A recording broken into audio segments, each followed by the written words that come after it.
Thanks everybody for being here in the room, and thanks for everybody at home that'll be watching this. My name is Joe Rossi. I am Chair and Executive Director of the MCC, but also Chair of the Marshfield Community Rating System and PPI Committee. And on that committee here, we have Andrew Stewart, who is our Building Commissioner, and Nancy Pareca, who is our CRS Coordinator for the town. So thank you both for being here. We're going to go through a presentation on flood insurance, where both of these experts in town will be commenting on several slides. And then we'll go over to Andrew, who has a short presentation about permitting changes here in the town. So with that, here is the committee. You can see that it's made up of stakeholders in town and officials in town officials. That is, and we're adding, we have, I think, a couple new members we're looking at from conservation. So we're always adding and updating our members to the committee.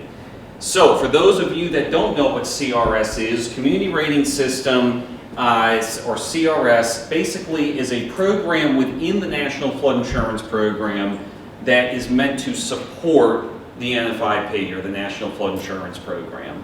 And you can read there that to do this, CRS provides insurance premium discounts to policyholders in recognition of things that the town does. And those things are flood-proof or floodplain standards that are higher than what the NFIP requires. So the NFIP requires that towns meet a minimum standard in Marshfield by being part of CRS, and a Class 7 within CRS is showing to FEMA and the town and our peers through other towns that we have gone above and beyond those minimum standards.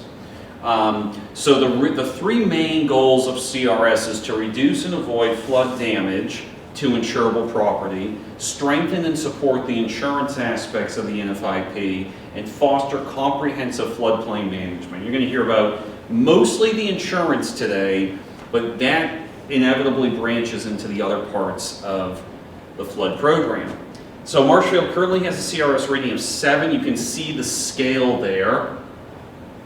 This gives all NFIP, I should really add the word NFIP, federal flood insurance policies a 15% discount throughout the town. Marshfield has at times been as high as a 20, and we are working currently to possibly get there by next year. And through this outreach and other flood outreaches that the town does, Marshfield will continue to increase our CRS rating.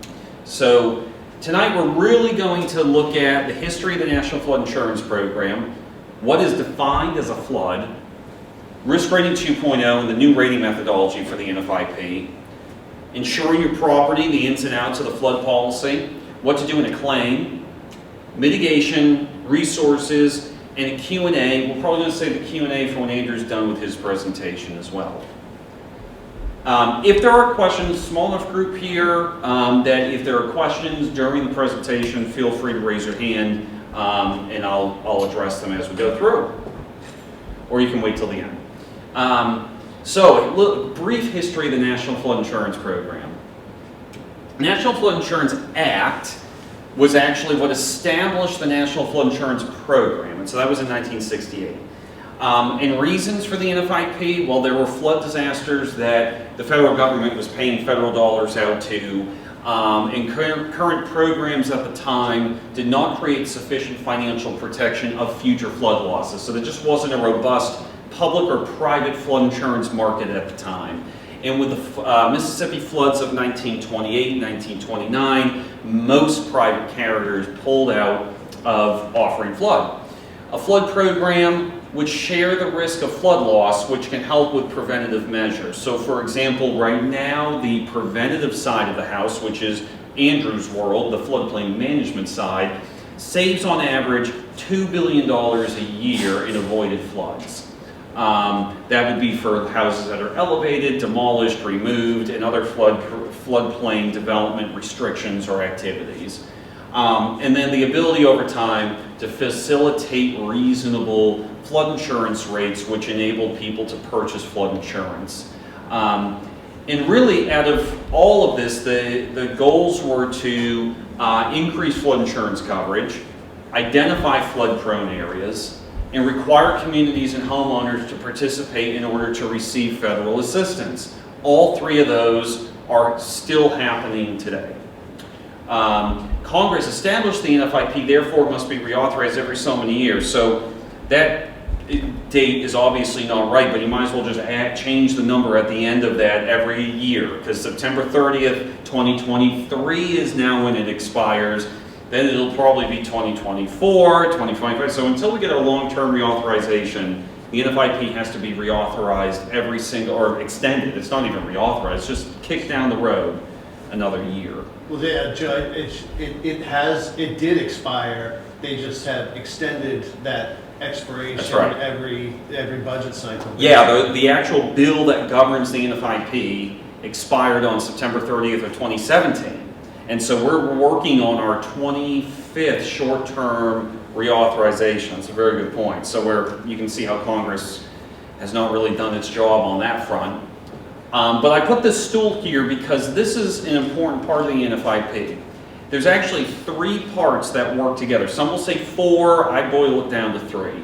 The flood mapping, flood insurance, and floodplain management are all found within the National Flood Insurance Program. So when we say NFIP, and we talk about flood insurance, which is mostly the point of tonight, we're talking mostly about the flood insurance leg, but all those other parts are part of it.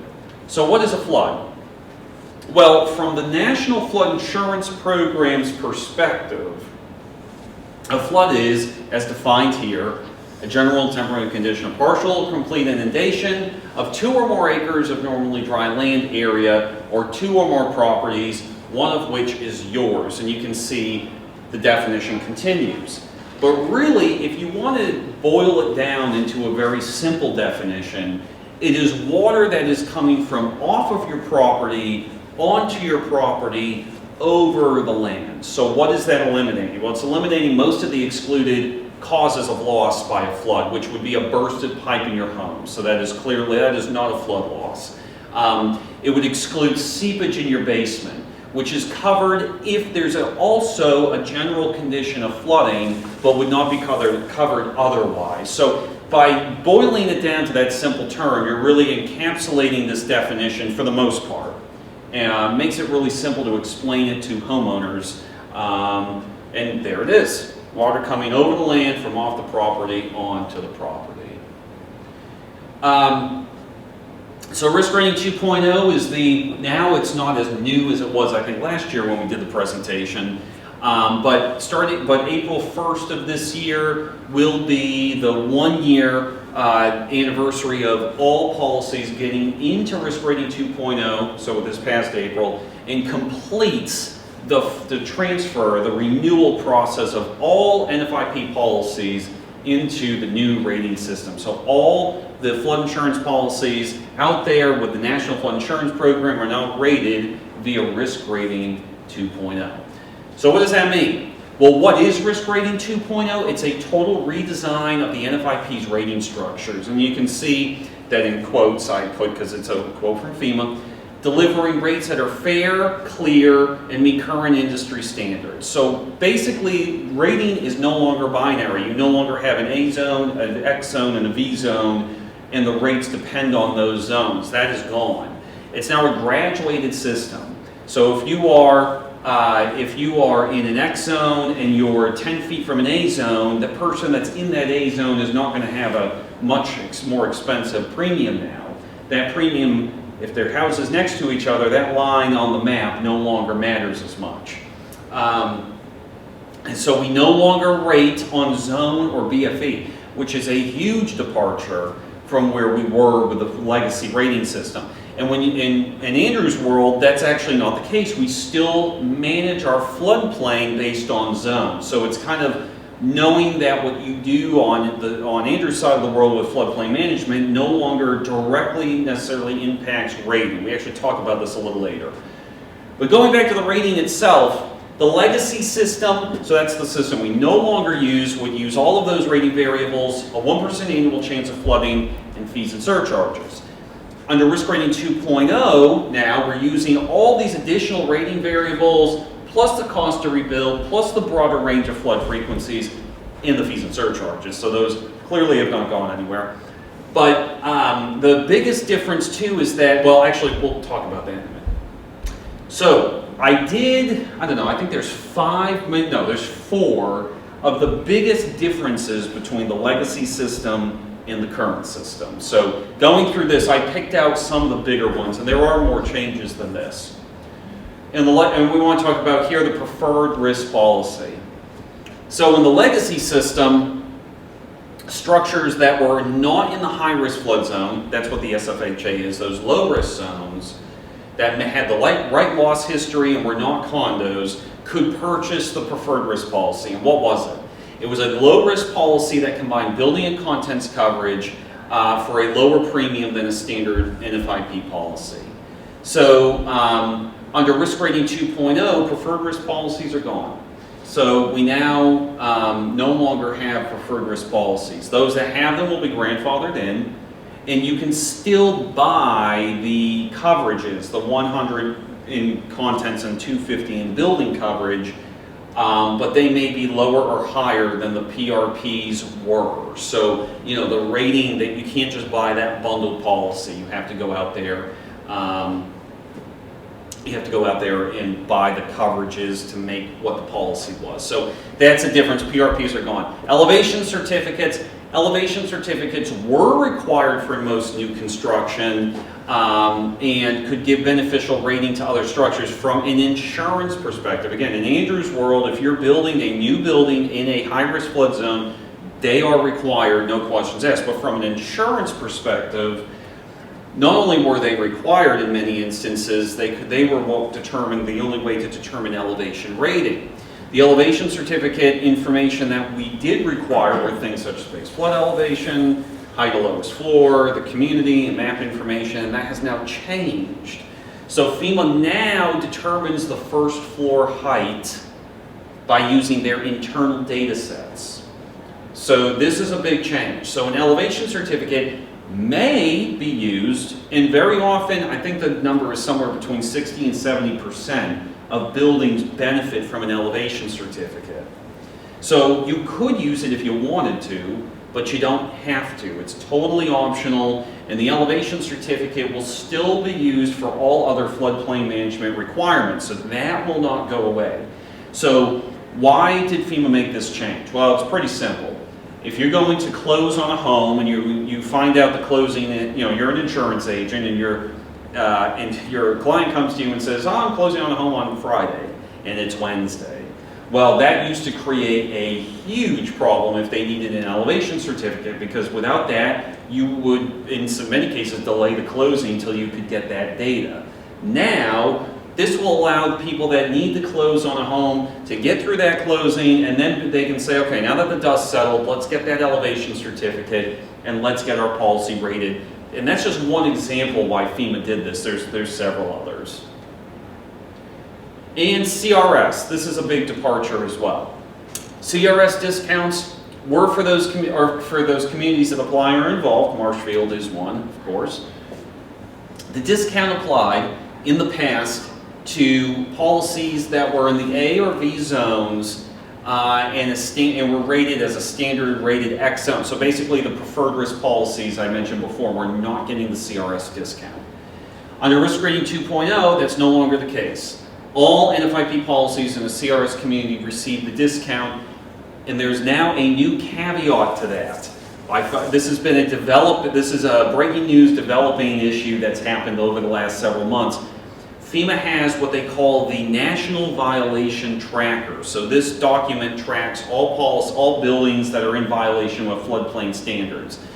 The document's somewhat flawed. It definitely has buildings on there that shouldn't be on there, and those buildings do not get the CRS discount. So we are seeing buildings that should have the discount not seeing the discount. If you know anyone that is experiencing that, reach out to the town, because we need to track those to give to FEMA to clear off the National Violation Tracker.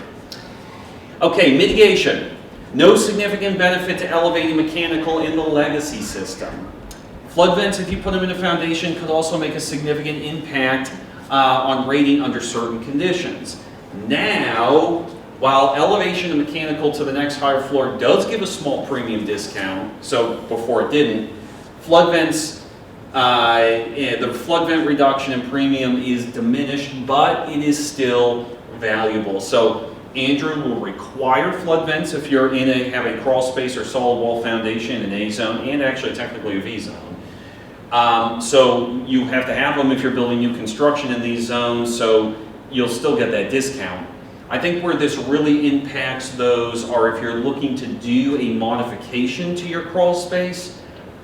It's probably a good idea to have the vents, but it may not give you the insurance discount that we were used to, so just keep that in mind.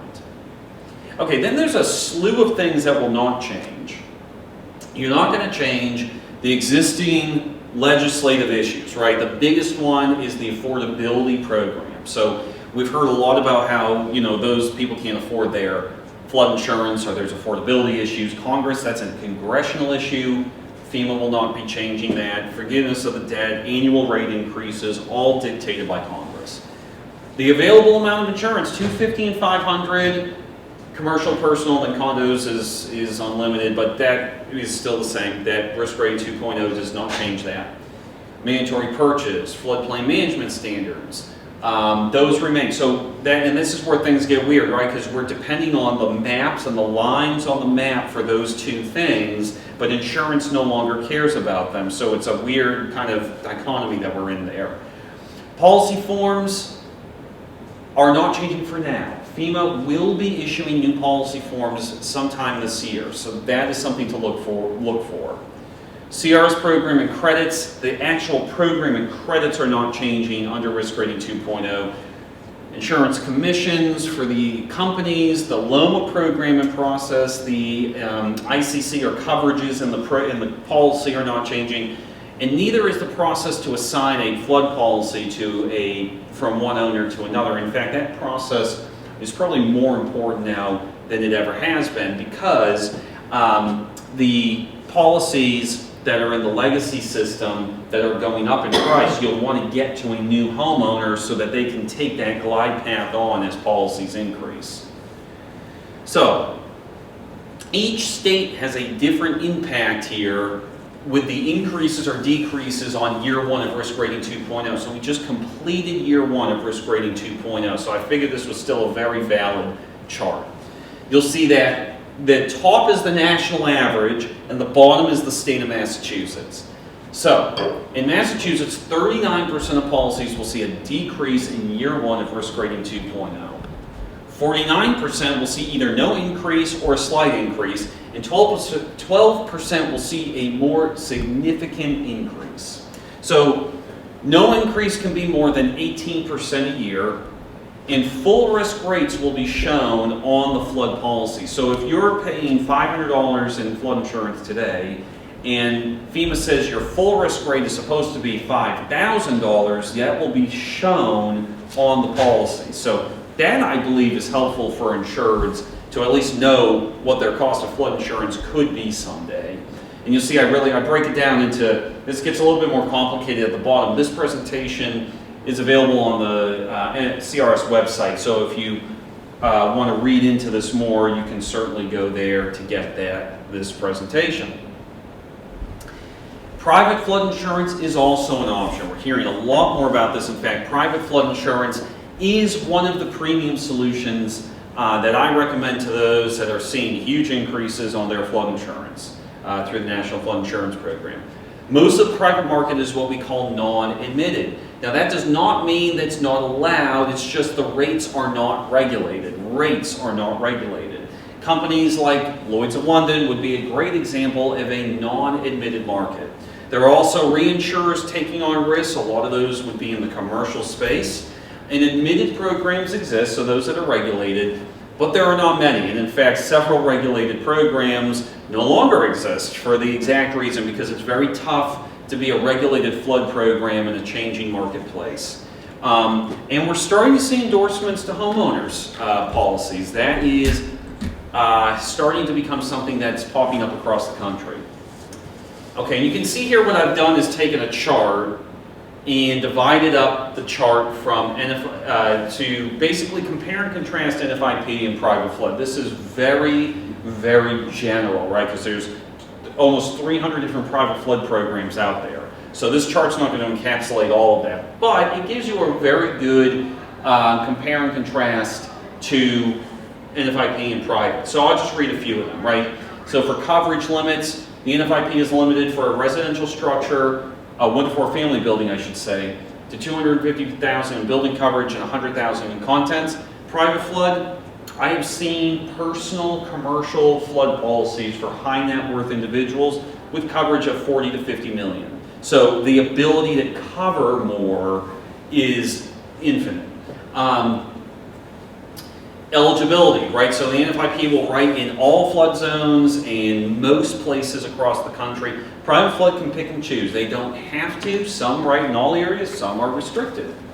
And then waiting periods. The NFIP has a 30-day wait if it is not a loan closing, and no wait if there is a loan closing, and a 1-day wait if you're going through a map change. For private flood, there's generally, most have like a 14-day wait. I just saw one that had a 5-day wait, and there's no wait for loan closings. I've seen a program with no wait. You can get the insurance tomorrow if you need it. So again, just a compare and contrast for you there. So insuring your property for flood. So this is really where the rubber meets the road. Well, I say that about claims, but really it's about actually getting that flood insurance policy for you and your home. FEMA estimates that 40% of losses come from low-risk flood zones. So your homeowner's insurance will typically not cover flood unless it specifically is endorsed into the policy. I'm betting to believe that most watching this do not have coverage, flood coverage in their homeowner's policy.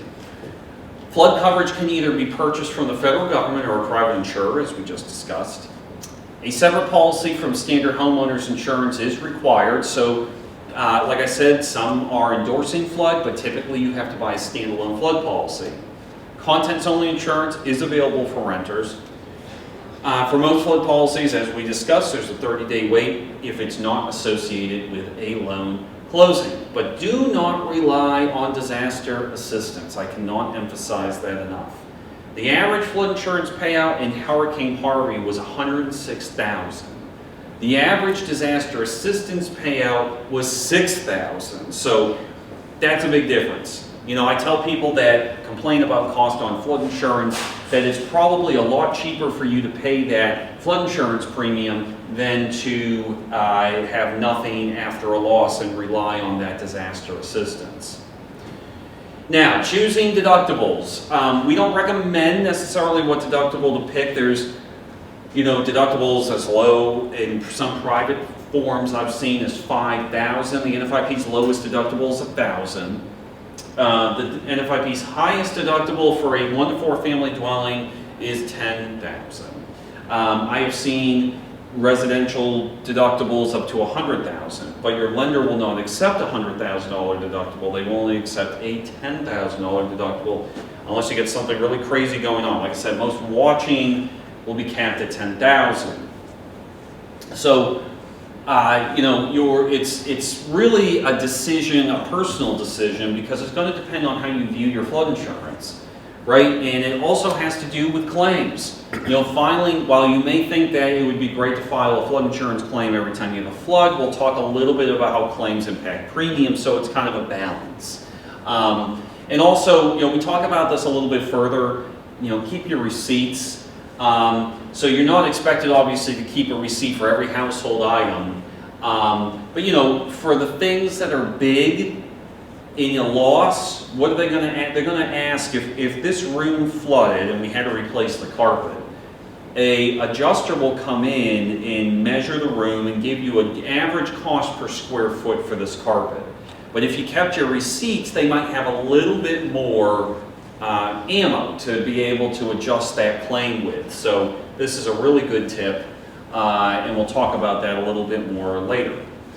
What is covered? I think the biggest misnomer about flood is that flood insurance doesn't cover anything. Flood insurance covers quite a bit.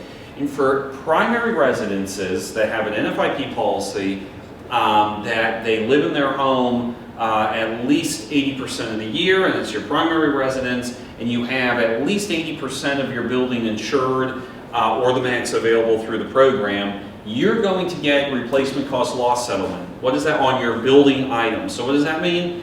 If your building is damaged, you're going to get a payout that is whatever the value of that item is without depreciation. So it's going to cover the building, electrical, air conditioning, if it's a central unit, permanently installed items, window blinds, detached garage, up to 10% of your policy covers your detached garage, or your coverage A, I should say, your building coverage. So what is insured on your personal property coverage? So this is where it gets a little tricky. NFIP will cover a lot of personal property items, but here are some things that it won't cover. Currency, precious metals, valuable papers such as stock certificates, okay? If you have valuables, you should probably have them on some type of property floater or policy that could possibly cover them for a loss of flood. So the flood policy won't cover you for that. Property and belongings outside of a building. Now, what I find interesting about this is I have seen a claim paid because the items were in a shed or the items were under a deck with lattice work around the deck. As long as they are not sitting in the middle of your yard, the NFIP will most likely pay you for those items. So, your patio furniture, no, this doesn't have a lot of value, but it could add up, right? Your lawnmower, because the NFIP will pay for vehicles that service your building. So lawnmower is a great example of that. There is no living expense that they'll pay for, such as temporary housing. That is something you would find under a private flood policy. And then, it's right here. So cars are not included but those vehicles servicing your property are. So, okay, we went through some of this already. Drywall for walls, drywall for your walls and ceilings in basements, and actually what that means in basement only is that is the only thing that they will cover in the basement for drywall, right? So they will only cover the drywall that is not painted and mudded. They will pay for drywall and insulation elsewhere. Electrical outlets, outlet switches, circuit. So you can see, what I find interesting is the NFIP will not cover a fuel tank, right? So they're not going to cover the big gas tank you see when you drive through Boston. But what they will do is they will cover your fuel tank in your basement. So if you have a oil tank in your basement and it's half full of oil, they'll pay for the tank and the fuel in them. Furnaces, water heaters, heat pumps, sump pumps, those are all covered. Okay, now here's where we get into the limited coverages, right? So see the blue area down there? This is where you're going to have limited coverage. So really you're only going to get your drywall, like I mentioned, untaped and unmudded. You're going to get your fuel. A lot of these items you're going to get. You're going to get your foundation walls coverage. You're going to get your insulation coverage. You're going to get your basically any of the mechanical items in your foundation. You're going to get covered. So this means any type of enclosure, walkout, basement, crawl space. For personal property coverage, you only get 3 items covered. You get your washer, dryer, food freezer, and the food in them, but not refrigerators with the freezer on it. And portable window air conditioners in the window and plugged in, not sitting on the floor. So you have a lot of coverage in your main building, right, or in the building, limited coverage in the foundation, enclosure, or crawl space. Now we have some more exclusions here, and I like to put this slide up because really what this is meant to highlight is cleanup and debris removal is a covered loss. Now why I put this in here is because I was on a claim right along one time where we were at a small ranch and they had flooding in the lower level of the ranch. typically excluded items, right? Because technically it was one of those, it was one of these types of setups like this right here. So you had limited coverage down there, okay? But between the cleanup of the carpet, right? They're not going to replace the carpet, but they're going to clean it up, drying out the drywall, and spraying the foundation for mildew. It was a $25,000 claim on a 1,500 square foot home. So you're talking about a significant amount of money that they were able to recover through their flood policy because of about an inch of water or so in their foundation. So that's why I put this up here. Not that you want to file a bunch of claims, but if you have a significant damage because you got a small amount of water, don't think that it's not worth at least seeing what that could look like from a claims perspective. And flood insurance can be cheap. Yes, we always hear about how expensive flood insurance is, but as we mentioned, there are private flood options. The NFIP is out there. CRS communities get discounts. The average cost of a flood insurance policy today is $1,000. That's the average cost from the highest policy to the cheapest policy. The average is $1,000. NFIP, I should say. So private doesn't track the same way, so it's tough to get those average numbers. If you live in the floodplain, there is a 26% chance you will be flooded during a 30-year mortgage versus a 9% chance of a fire. So I find that very interesting. It's a great statistic. 30% of claims come from those low-risk flood zones, and you should talk to your insurance agent about coverage. Each risk and premium is unique, and CRS has a guide for realtors. There's actually, I think, some in the back, but it's on our website as well. It's a real estate guide. I think, Andrew, you might have some in your office too. Okay, claim time, my favorite. And Andrew, feel free to jump in here because this kind of crosses over into Andrew's world a little bit. So, damage or improvements may force you to elevate. So, before I get into this, do you want to say anything about this, Andrew, or do you want me to go on? You can go ahead, Joe. Okay, cool. So, substantial improvement and substantial damage are essentially the same thing, but they're going to be triggered by different events. So, substantial improvement is if the cost of reconstruction, rehabilitation, addition, or improvements to a building equals or exceeds 50% of the building's pre-valued market value. So the building, before you do the work, whatever that value is, then the building must meet the same construction requirements or elevation requirements as a brand new building. Substantially damaged is the same definition, only the reason that you're substantially damaged or substantially changing the building is different. You're not improving the structure, you're actually changing, you were damaged. So if you're substantially damaged, then you have to be substantially improved because you're going to, the building's getting rebuilt. And they have to be brought up to the standards. Not complying with the floodplain bylaw, and we'll talk about that in a bit, will result in extremely expensive flood insurance or no certificate of occupancy. And you can see the SISD process here. So for example, damage is done to the building. The adjuster comes to your property and sends a claim estimate to the community. So they are not the ones that make this SISD determination. The adjuster is just there to adjust the claim and figure out if it could be SISD. Then the individual will go to Andrew's office and they'll say, well, I've got to pull a permit because I've now got to repair my substantially damaged building. Community will require a detailed estimate of the work to be done, and that is when Andrew, as the building commissioner, and it's every building commissioner in the state of Massachusetts, will be the ones making that SISD determination. So just know that that is how that process works. Can I just real quick? Sure. With the substantial damage part, that's a little bit different than the substantial improvement. So the substantial damage is a couple of things. It's the cost of bringing the structure back into the pre-damaged condition. So if that cost to bring it back to its original condition before the damage happened, and that's damage of any kind, that could be flooding, that could be wind, that could be a pipe burst, that could be a car hitting it or a tree falling on it, any damage of any kind if you're in a flood zone. If the cost of that, repairing it back to its pre-damaged condition, is 50% or more of the building's market value before the damage occurred, then that is a substantial improvement or that substantial damage has occurred. The other thing about substantial improvement or substantial damage is if 50% or more of the foundation or support structure of the structure is damaged or is being improved. That's the other thing other than the cost.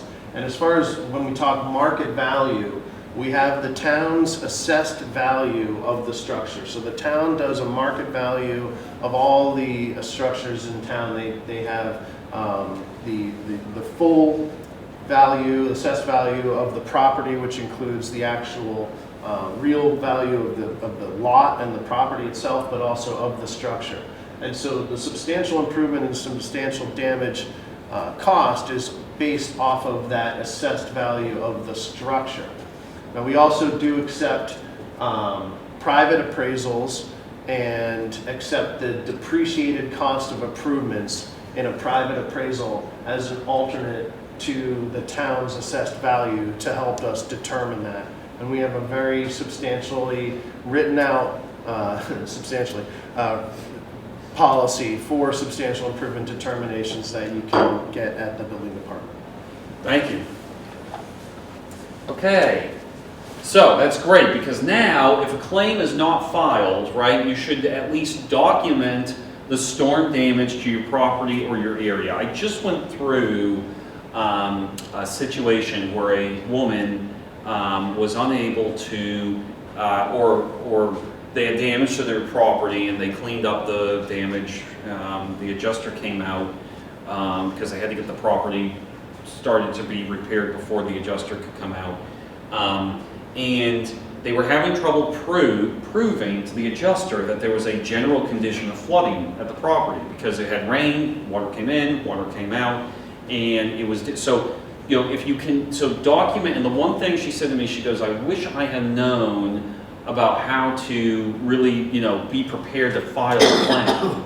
And that's one of the key things. Like if there's water around your building, if you don't have a flood yet and you think you could have water damage, at least take a photo of how the building's getting damaged, where the water is coming from, all those things. So that is very important. I think that's something that, honestly, Joe, you mentioned that earlier, especially when it comes to your private property that's in enclosures or in sheds, and if you can take pictures of that and that your yard is free of that debris prior to a storm event, if you know something's coming, take those preparatory pictures beforehand so you have a documentation that your stuff is in the enclosure and it is in the shed.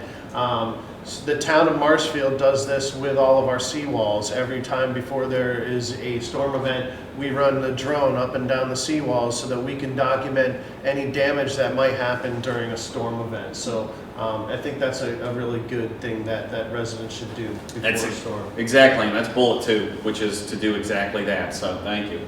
So here's a little, I've included a couple graphics I think in here from FEMA documents, which are really they seem common sense, but in the aftermath of a storm when it's chaos, and I've been in that situation before, you know, really having something to keep you focused throughout what can be a devastating time is extremely important. So, you know, listen to the local officials. Marshfield is just starting a reverse 911 system, and that is going to be implemented, and, you know, so you can get those updates.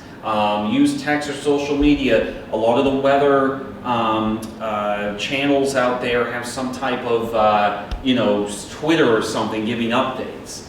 Watch out for debris and down power lines. That's really important. I mean, Andrew remembers storms where trees were coming down, lines are down, craziness. Photograph the damage, as we just said, and stay out of damaged homes and buildings. So even if you think your home is safe, I mean, especially coastal homes with storm damage, rocks through them, right? Stay out of those.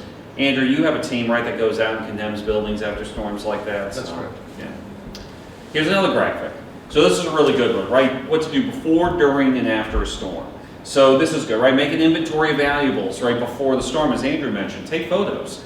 There's some great photo apps where you can just snap photos of your home, even on your phone. Just do this, you know, take inventory. Create a household emergency plan, an emergency kit. You know, we take for granted on the blue sky days that everything will be fine, But, you know, my wife and I just thought about the other day, I mean, we don't have an emergency plan on if we had to leave our home. If we get a Category 3 hurricane that comes up the coast, you know, what are we going to do? I mean, we're not on the water, but we still have a huge risk of trees and roof damage and street flooding and all these other things. So really think about that. Have a copy of your insurance policy and contact information on hand. Again, you take for granted that you can sit down at your computer and see it, but do you have it on a cloud system? Do you have it texted to yourself? Do you have it available to go with you? During the storm, avoid walking or driving through floodwaters. We put signs out now as part of CRS for this. Turn off your gas and electricity and remain in the upper portion of your home if it really does come to that. Hopefully it doesn't. And then after, only return when you've been given the all clear. Boil water, avoid down power lines, and take pictures. So you can see some of these messages repeat over and over again. And mitigation. So rating can depend on foundation and elevation, right? So you've got your lowest member there at BFE, utilities, right? And we're not allowed to be at BFE here in Marshfield. I think my next graphic elevates these buildings, right? Nope, okay, that got cut out. So anyways, foundations matter, right? Different zones require different foundations. So that's Andrew's department.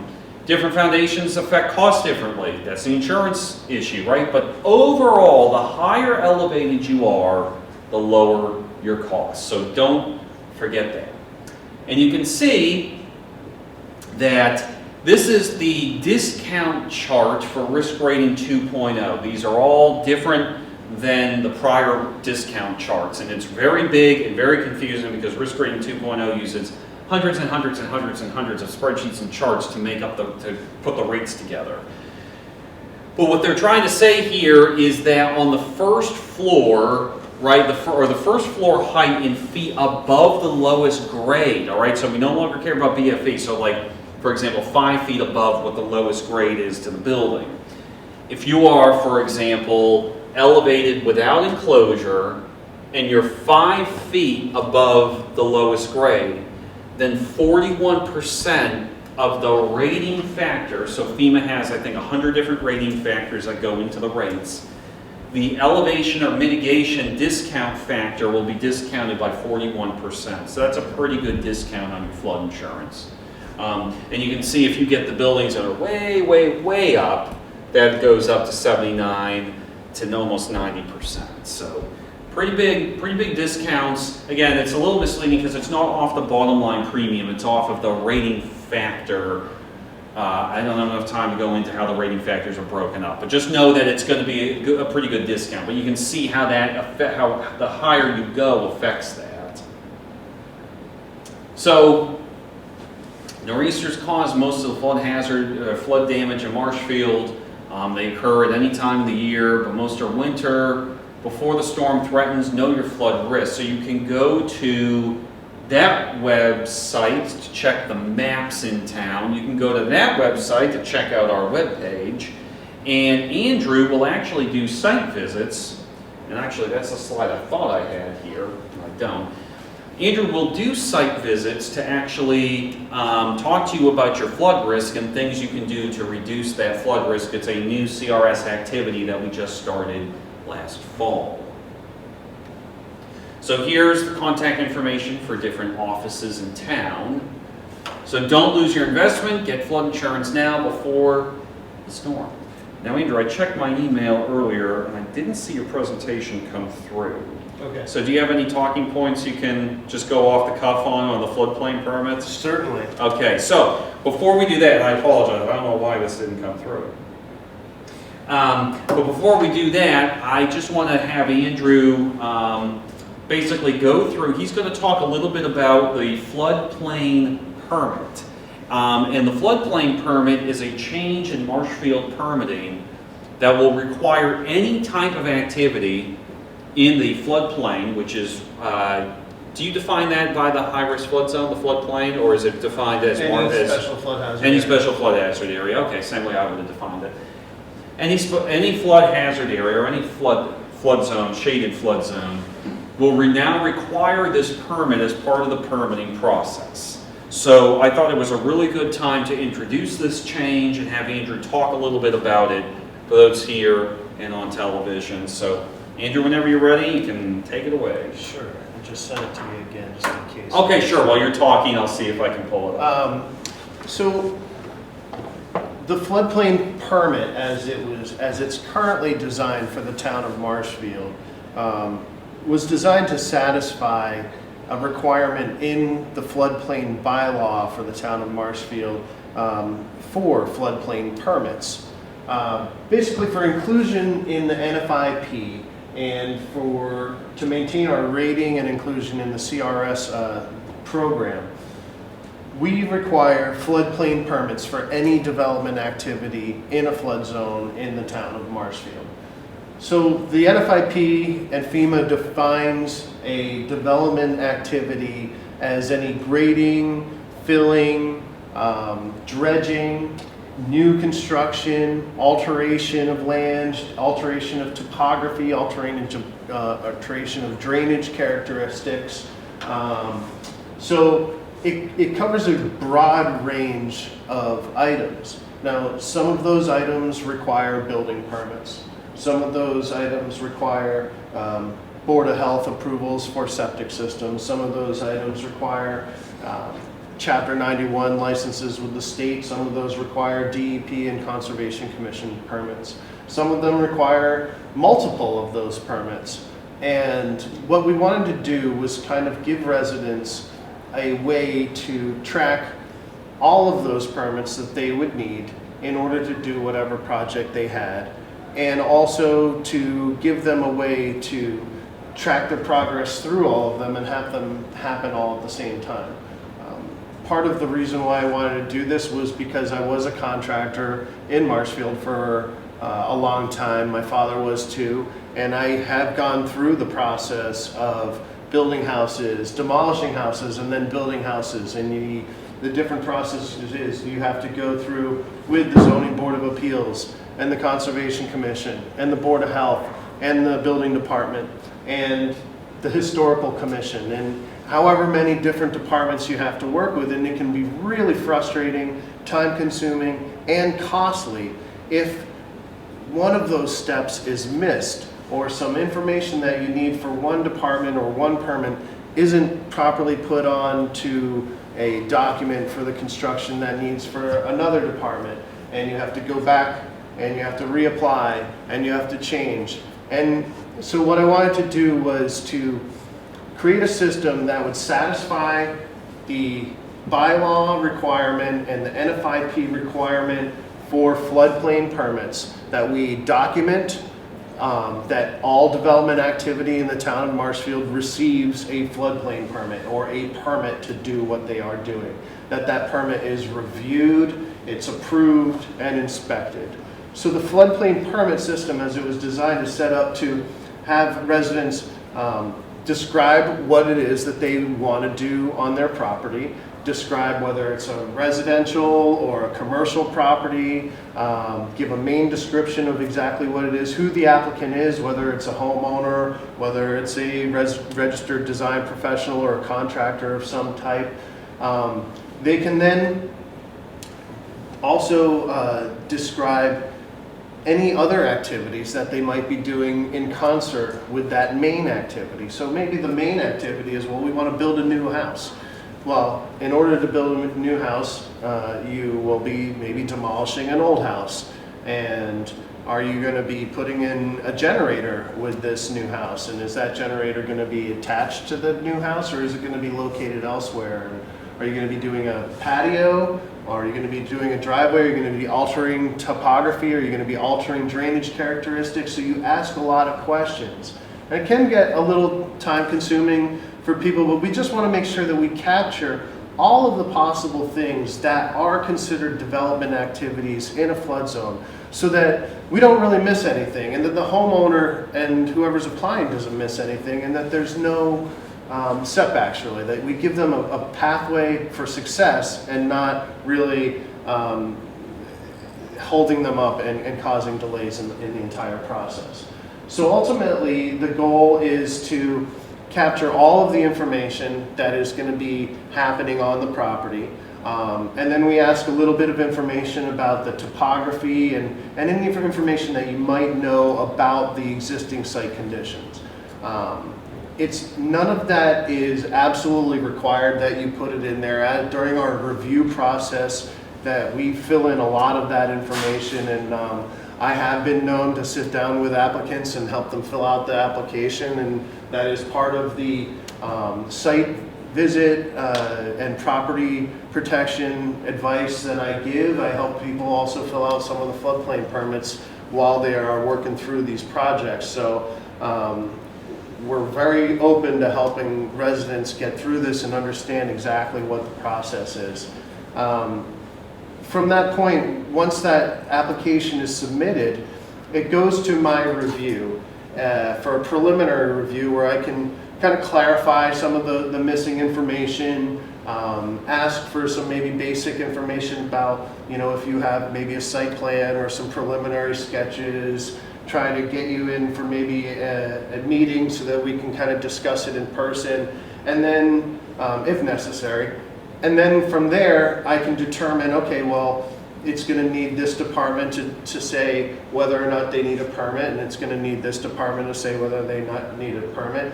And I will send it out to those departments for them to then review it and let the resident know what permit they will need from that department and what information or documentation they will need in order to get that permit from that department. So that review process happens, and then once that review process is completed, the applicant is provided with a checklist of all required permits for the flood zone that they will need to procure in order to do whatever proposed development activity that they want to do.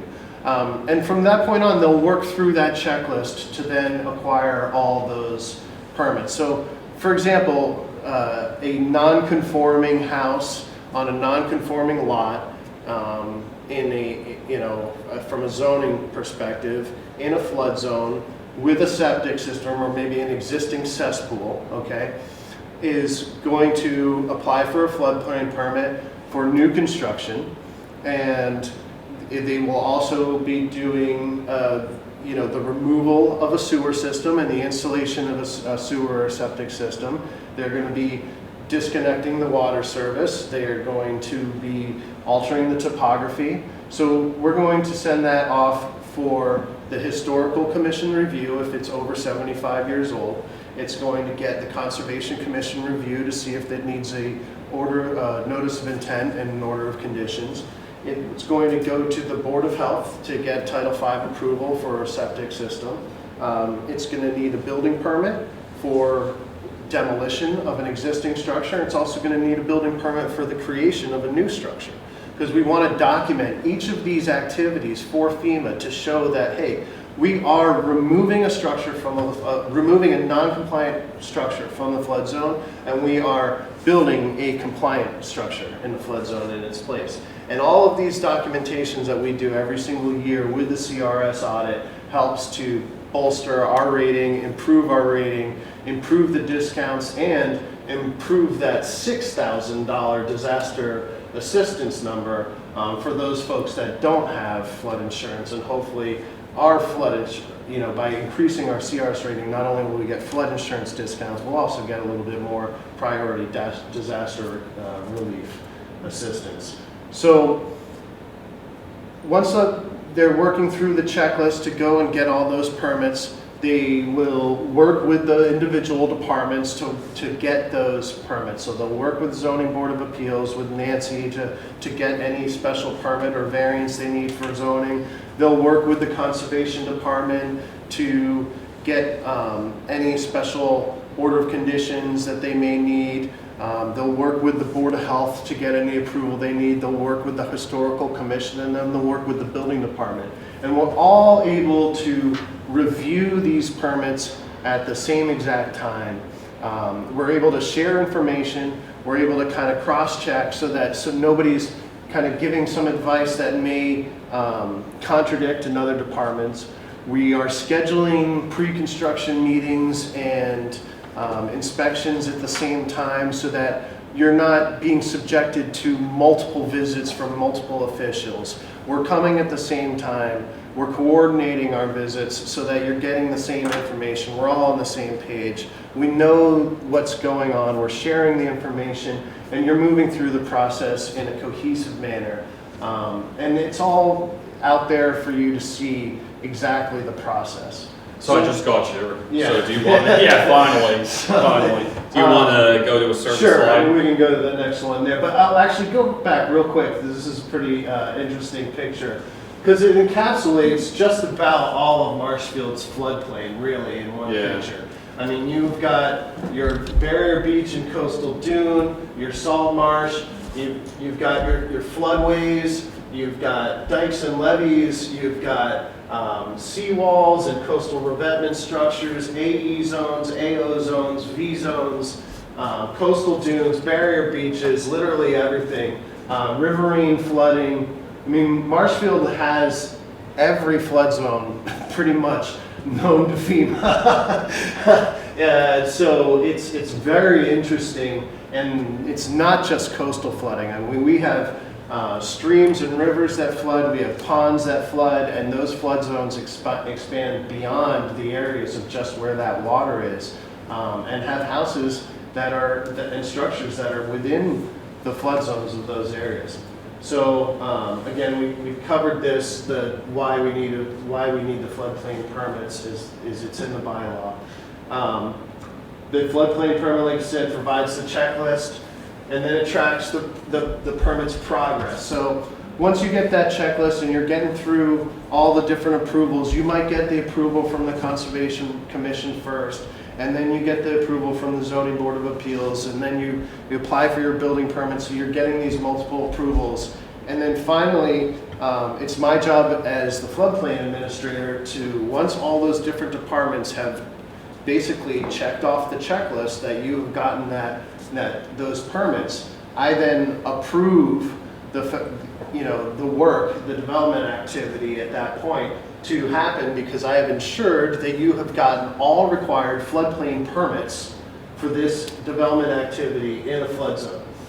So we keep a record in that flood zone, in that floodplain permit, we have digital attachments of your site plan, elevation certificates, landscape plans, whatever approvals you have from the Zoning Board of Appeals, Conservation Commission, whatever. We put that all in one place so that we can maintain records of all these different aspects related to elevation of the structure, elevation of the property in one place, and demonstrate to FEMA that we are complying and exceeding the regulatory standards for the NFIP. So what activities do need floodplain permits? So here's a couple of things. So we talked about new construction, demolition, additions, right? Decks, fences, sheds, generators, gazebos. The generators is a big one. We've been doing a lot of these, is making sure that the generators are elevated. Why do we want to make sure that the generators are elevated? Joe was speaking earlier about his experiences with disaster recovery, and I have had some experiences as well after Katrina and after Hurricane Sandy. And the one thing I noticed is that you hear two sounds most often, and that is the reverse beep of an excavator or a bulldozer or something, and you hear generators going. And a lot of those generators are from elevated houses, elevated generators where the gas service is still active, and you can run your generator and power your house, or utilize it to power the recovery of getting your house back in order after a flood and recovering from that disaster. So we see a lot of that, and we've been encouraging people to